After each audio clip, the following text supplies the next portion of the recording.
Punk Productions, and today I'm going to talk about the power play, the narcissist power play. And there's so much to learn about this. It's basically, you have to remember that narcissists are like 5-year-olds, and that doesn't mean that you can let them off the hook. They're big, scary 5-year-olds. They have learned to use a number of tactics to get you to react a certain way so that they can get supply. Everything that they do, all of their motivation is about getting supply from you. Your supply. I know it's hard to think about in that way if you're just learning about it, that you're supply and it's not love.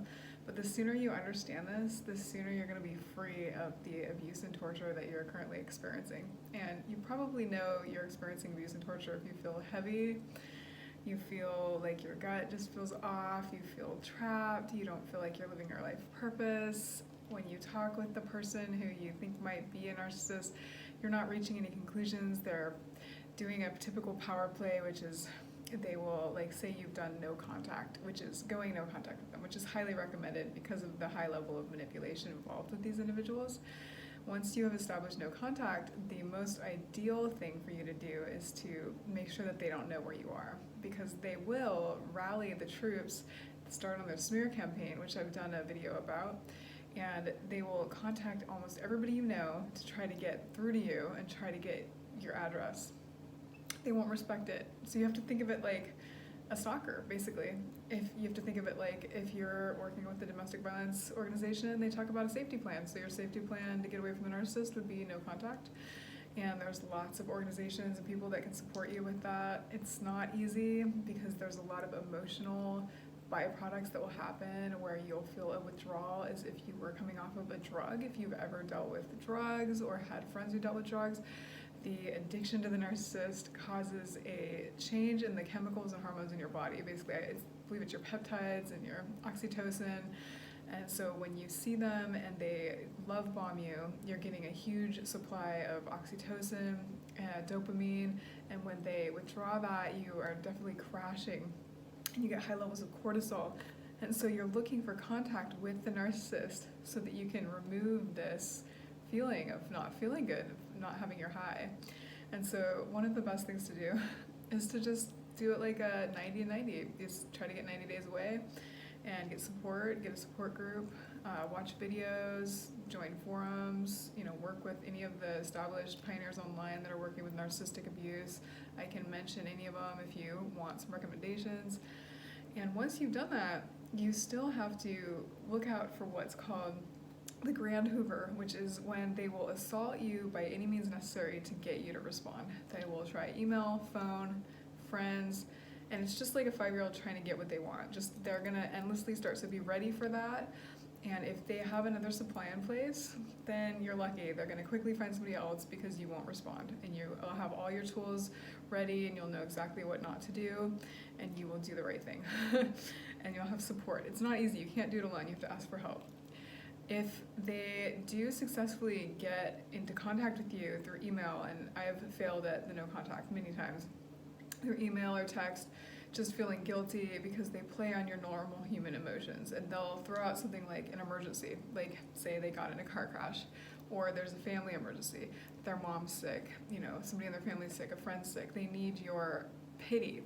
And the pity play is a power play. It wants you to feel pity for them, which means that you will feel obligated to them. Once you feel obligated, then you will do whatever they say. Once you break no contact with a text or an email or any method, they use the emergency as a power play. And this is from the book No Contact. You should check that out. It's very hard to read, but it's definitely worth it if you want to know how narcissists work. It's written by a narcissist who thought that, it would be good to educate victims on what he does to people, which is it's a weird thing. It's like reading a book by a serial killer or something. But, they're not serial killers, but it feels like it sometimes the way they treat you, right? So, the best thing is to get to a safety place where they can't contact you, and then you can come from a place of power. And if you can not respond to texts or emails, then they can't do another power play. And a power play could be anything from, you owe me because of this, or, well, you didn't do this. They always have a list of everything that you've done wrong that they can bring back to use to punish you. So just know that that's part of the power play. And if you have any other power plays, list them below. Like and subscribe if you like this channel. What kind of power plays have they used? I think that you guys would be surprised if you talked with each other about what kind of power plays have been used. For me, it's been, with many different ones, it was text, it's flattery, it's usually flattery, and then sheer relentless persistence, even though I say no, no, no, no, no, no. There's just a relentless persistence of contacting me, contacting family, contacting other people, and just, not respecting wishes, basically. So,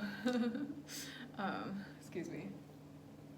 Yeah, so it's just, you have to look at what your wishes and your boundaries are. So if you've set a boundary and they're not minding your boundary, that's not a nice person, and you shouldn't have to feel guilty or feel like your empathy is being played on because you were abused and you got time away, and they're still demanding that you give them attention and supply, which is the whole reason that you don't want to be with them in the first place, because they're just taking from you while doing all sorts of crazy power play moves to make it seem as if you aren't giving them enough and you need to give them more energy and attention and time and love. As if you've noticed, it's constantly like that. You're not giving me enough, as if a 5-year-old, like they don't have any real perspective of what's being given. If you were to balance on a sheet like what you were giving versus what they're taking, you would probably be like up here instead of where they're putting you, which is down here. And so this is just a quick little overview of power plays.